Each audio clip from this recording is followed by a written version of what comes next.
ఏది అయినా ట్రై చెయ్యి ఆచి చికెన్ మసాలా. ఆచి చికెన్ మసాలా, తెలుగు వారి #1 చాయిస్, తెలుగు మ్యాట్రిమోనీ. జనసేన ఆఫీస్పై అటాక్, సెక్యూరిటీ నిద్రపోతున్నారా? వివరాల్లోకి వెళ్ళినట్లయితే జనసేన పార్టీ మంగళగిరిలో కేంద్ర కార్యాలయం, పైగా అక్కడ ఆ పార్టీ అధ్యక్షుడు మరియు ఏపీ డిప్యూటీ సీఎం ఉండే ప్రాంతం. ఆ కార్యాలయంలోనే ఆయన అక్కడే ఉండేది, ఆయన నివాసగృహం కూడా అక్కడే. సో ఈ నేపథ్యంలో టైట్ సెక్యూరిటీ ఉంటుంది. ఎందుకంటే ఒకానొక సమయంలో నేను ఒకసారి అక్కడికి సందర్శించడం జరిగింది. ఈ నేపథ్యంలోనే అక్కడ సెక్యూరిటీ అసలు ఏ విధంగా ఉంటుంది ఏంటి మొత్తం చూసా. చాలా టైట్ సెక్యూరిటీ ఉంటుంది. మరి అటువంటి చోట ఈరోజు ఒక అజ్ఞాత వ్యక్తి ఎక్కడ నుంచో వచ్చాడు. ఆయన వచ్చి ఆ పార్టీ ఆఫీస్లో చొరబడి 2 కార్లను ధ్వంసం చేశాడు అని అంటే, మరి అక్కడున్న సెక్యూరిటీ అంతా కూడా ఈరోజు ఏమైనా రిలాక్స్ మోడ్లోకి వెళ్ళి నిద్రపోతున్నారా ఏంటి? పైగా అతని పేరేంటి, శ్రీకాకుళం జిల్లా ఇచ్చాపురం మండలానికి సంబంధించిన నారద నీలాద్రి అట. చిన్న కుర్రాడే.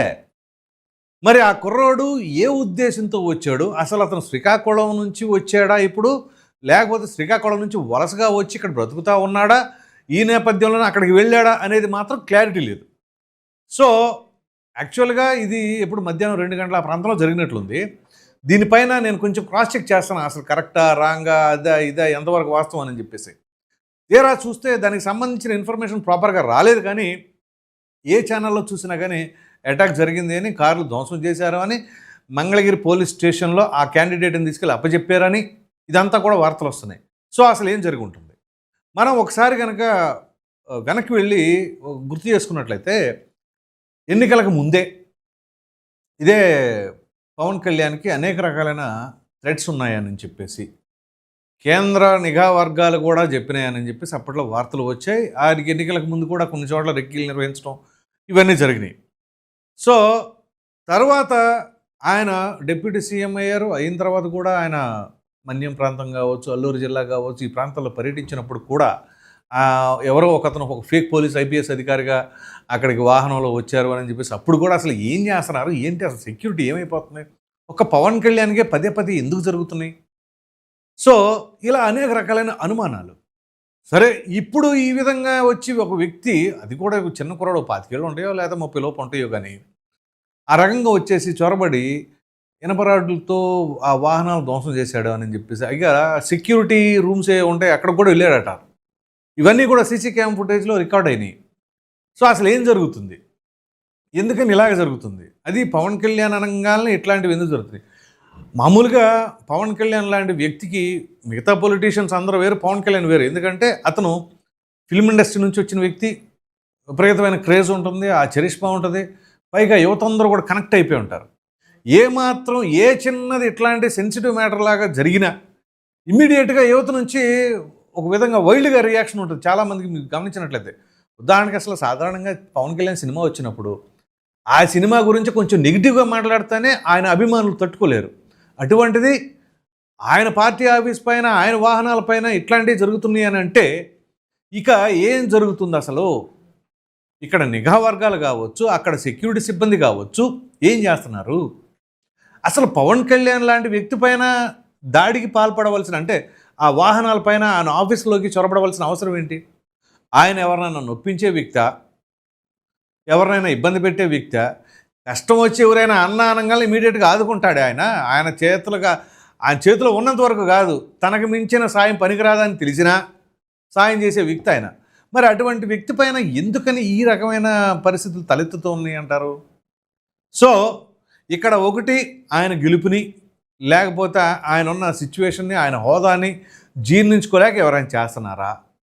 అసలు గతంలో నేను చెప్పినటువంటి ఈ యొక్క సిచ్యువేషన్స్కి ఇప్పుడు దానికి ఏదైనా లింక్ ఉందా? లేదు, ఓ పిచ్చోడో మంచోడో తిక్కలోడో లేకపోతే ఏదో అమాయకుడో వచ్చేసి ఆ రకంగా చేశాడు అనుకుంటున్నారా? ఒకవేళ ఎవరైనా పిచ్చోడు ఉంటే ఎక్కడి నుంచో ఎక్కడికి వచ్చి డైరెక్ట్గా కార్యాలయంలోనే ఎందుకు దూరి ఆ రకంగా చేస్తాడంటారు? ఇది కూడా ఆలోచించాలి కదా. సరే, పిచ్చోడానో మెంటలోడానో లేకపోతే ఆడికి మంచి స్థిమితం లేదనో ఏదో చెప్పారు అనుకుంటే, ఎక్కడి నుంచో ఎక్కడికి వచ్చి ఎందుకు చేస్తాడు? ఇదంతా కాదని డైరెక్ట్గా పవన్ కళ్యాణ్ ఆఫీస్కి ఎందుకు వస్తాడు? ఆలోచించండి. సో ఇప్పుడు అతను అదుపులోకి తీసుకున్నారు. మరి ఆ పోలీసు విచారణ చేపడితే మరి ఏం తెలుస్తుందో తెలీదు. కానీ ఒకటి మాత్రం నిజం, పవన్ కళ్యాణ్ లాంటి చరిష్మా ఉన్న వ్యక్తికి అతని ఆఫీసులో కావచ్చు, అతని వాహనానికి కావచ్చు, ఎక్కడైనా ఏ చిన్నది జరిగినా ఆయన అభిమానుల్లో మాత్రం ఆందోళన ఉంటుంది. అది కూడా తీవ్రమైన ఆందోళన ఉంది. ఎందుకంటే అతన్ని ఎలా ఆరాధిస్తారంటే ఆయనకి అభిమానులు కాదు భక్తులే ఉంటారు అని చెప్పేసి చాలా సందర్భాల్లో చాలామంది ఓపెన్గానే మాట్లాడారు. పైగా ఆయనకి సాధారణ కార్యకర్తలే కాదు, పెద్ద స్థాయి వ్యక్తులు, స్టార్డమ్ ఉన్న హీరోలు సైతం ఆయన్ని అభిమానిస్తూ ఉంటారు. మరి అటువంటి వ్యక్తికి ఈ రకమైన పరిస్థితి ఏంటి? పైగా ఆయన ఎంతో లగ్జూరియస్ లైఫ్ని సైతం ప్రక్కన పెట్టేసి చాలా సాదాసీదా జీవితాన్ని నిరాడంబరంగా మరి అట్లా ఉండే వ్యక్తి ఎటువంటి హంగులు ఆర్భటాలు అట్లాంటివి ఏం చేసుకోడు. ఆయన చాలా సింపుల్గా ఉంటారు. నేనేదో అతీతుణ్ణి, నేను జనాల్లోకి కూడా రాను అనే టైప్ వ్యక్తి కూడా కాదు. సో అటువంటి వ్యక్తికి సంబంధించిన అంశాలు ఎందుకని ఇప్పుడు మనం కనుక మాట్లాడుకోవాల్సి వస్తే కుటుంబం అనేది ఎలా ఉంటుంది అనేది వాళ్ళ కుటుంబాన్ని చూసి నేర్చుకోవాలి. ఎందుకంటే తన తల్లి దగ్గర నుంచి అన్నల దగ్గర నుంచి అసలు అందరూ కుటుంబం ఎంత సఖ్యతగా ఉంటారు. ఇప్పుడు తన తల్లి వయసు ఎంత ఉంటుందండి? చిరంజీవి గారికి 70 సంవత్సరాలు.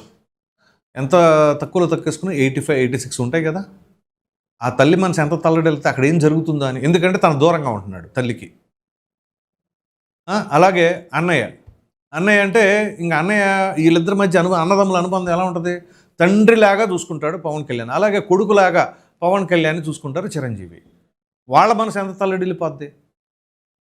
సో ఇట్లాంటివన్నీ కూడా అంటే ఇదొక్కటేనే కదా నేను చెప్తుంది. ఎవరికైనా సరే ఇప్పుడు ఉదాహరణ నాకు జరిగింది అనుకోండి, ఏదైనా చిన్న ఇన్సిడెంట్ జరిగినా సరే మా అమ్మ ఎంత బాధపడుతుంది అసలు ఏం జరిగిపోయిందో అని చెప్పేసి. సో అట్లా ఎవరికైనా ఆ ఆందోళన ఉంటుంది.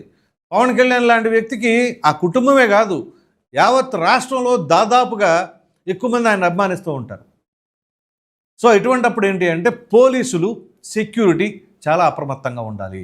అందులోనూ ఇంటెలిజెన్స్ వ్యవస్థ నిరంతరం దానిపైన ఎక్కడికక్కడ వాళ్ళు ఇన్వెస్టిగేటింగ్ చేసుకోవడం కావచ్చు, లేకపోతే ఆ యొక్క సమాచారాన్ని ఎక్కడెక్కడ ఏం జరుగుతుంది అనేది బయట పెట్టడం కావచ్చు, అది చాలా ఇదిగా చూసుకోవాలి. ఎందుకంటే మన రాష్ట్రం ఇప్పుడిప్పుడే కొంచెం గాడిన పడతా ఉంది. మరి అటువంటప్పుడు ఇటువంటి పెద్ద స్థాయి వ్యక్తులకు కూడా సరైన సెక్యూరిటీ కల్పించలేకపోతున్నాము అని అంటే అది కూడా వీళ్ళు అధికారంలో ఉండగానే ఇటువంటి ఘటనలు చోటు చేసుకుంటున్నాయంటే అది ఎటువంటి సంకేతాన్ని ఇస్తుంది? ఇది కూడా ఆలోచించాలి. సో ఇన్సెక్యూరిటీగా ఫీల్ అయితే ఇప్పుడు ఇన్వెస్టర్స్ వచ్చే టైం ఇది. సో ఆ ఇన్వెస్టర్స్ అందరూ కూడా అక్కడ అంత సెక్యూరిటీ రీజన్స్ చెప్పి ఏదైనా చెప్తే సో ఇవన్నీ కూడా వీటన్నిటికి లింకప్ అయిపోయి ఉంటాయి. ఇదేదో చిన్న ఇన్సిడెంట్ ఎవడో పిచ్చోడు వచ్చి ఏదో కారం ధ్వంసం చేశాడు అని కొట్టిపారేయలేం సుమా. ఎందుకంటే మనం గత ప్రభుత్వ హయాంలో రాముడి శిరచ్ఛేదనం జరిగినప్పుడు కూడా ఎవడో పిచ్చోడు ఇచ్చి చేశాడని చెప్పేసి చేతులు దులిపేసుకునే పరిస్థితి కాదు. ఖచ్చితంగా ఇది రాష్ట్రానికి సంబంధించిన అంశంగా, పైగా లా అండ్ ఆర్డర్ చాలా పటిష్టంగా ఉండాలి. లా అండ్ ఆర్డర్ పటిష్టంగా ఉంటేనే ఆ రాష్ట్రం అభివృద్ధి చెందడానికి ఆస్కారం ఉంటుంది. సో వాటన్నిటిని దృష్టిలో పెట్టుకొని పోలీసులు చాలా అప్రమత్తంగా ఉండాలి. అందులోనూ పవన్ కళ్యాణ్ గారి దగ్గర ఉండే సెక్యూరిటీ ఫోర్స్ వాళ్ళపైన ఎంత బాధ్యత ఉంటుందో తెలుసా? ఏదో మనం సాదాసీదాగా ఒక ఆఫీస్కి సెక్యూరిటీ అన్ని ఆఫీసుల్లాగా ఉంటున్నాము, లేదా ఓ వ్యక్తికి సెక్యూరిటీగా ఉంటున్నాం, ఒక ఎమ్మెల్యేకి మంత్రిగా అంటే కాదు. అక్కడ ఉంటుంది పవన్ కళ్యాణ్ దగ్గర. పవన్ కళ్యాణ్ గారికి సెక్యూరిటీ అంటే ఎంత పెద్ద బాధ్యతో. సో వాటన్నిటిని కూడా దృష్టిలో పెట్టుకొని అనుక్షణం పర్యవేక్షించుకుంటూ ఉండాలి. మనం ఒక రెప్పపాటు కూడా అవకాశం ఉండకూడదు అనే తరహాలో ఉండాలి. ఇది నేనేదో కొంచెం గొప్ప కోసం ఇంకోటి కోసం చెప్పట్లేదండి. ఒకసారి ఊహించండి, పవన్ కళ్యాణ్ లాంటి వ్యక్తికి మామూలుగా ఆయన వేదిక పైన మాట్లాడుతున్నప్పుడే గబక్కన కాలు స్లిప్ అయ్యి ఏదైనా ఒక వ్యక్తి తగిలినప్పుడు పడితే అట్లాంటి 1-2 ఇన్సిడెంట్లు జరిగినాయి. సో అటువంటప్పుడే అభిమానులు ఆందోళన చెందారు.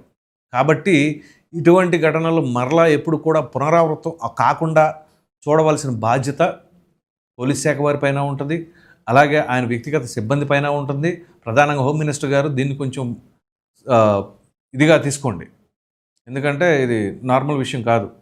సో కాబట్టి ప్రస్తుతానికైతే ఈ దాడి చేసిన వ్యక్తిని అదుపులోకి తీసుకున్నారు. అసలు దానికి సంబంధించి సమాచారం ఏంటి అని చెప్పేసి బయట పెట్టేస్తారని కూడా ఖచ్చితంగా అంతేగాని మనం ఊహాతీతంగా ఎట్లా పడితే అలా స్పెక్యులేట్ చేసుకొని అది వాళ్ళు చేశారేమో వీళ్ళు చేశారేమో అని చెప్పేసి బ్లేమ్ చేయడం ఏమాత్రం కూడా కరెక్ట్ కాదు. సో మొత్తం మీద చెప్పుకోవాల్సి వస్తే ఇది చాలా దురదృష్టకరమైన ఘటన. ఇటువంటి భవిష్యత్తులో ఏ పార్టీ ఆఫీస్ పైన కూడా ఏ నాయకుడి పైన కూడా ఏ నాయకుడికి సంబంధించిన ఆఫీసులో కూడా జరగకూడదని చెప్పేసి అయితే కోరుకుందాం. మరి మీరేమనుకుంటున్నారో అనే అభిప్రాయాన్ని కామెంట్లో ఖచ్చితంగా తెలియజేయండి. Thank you.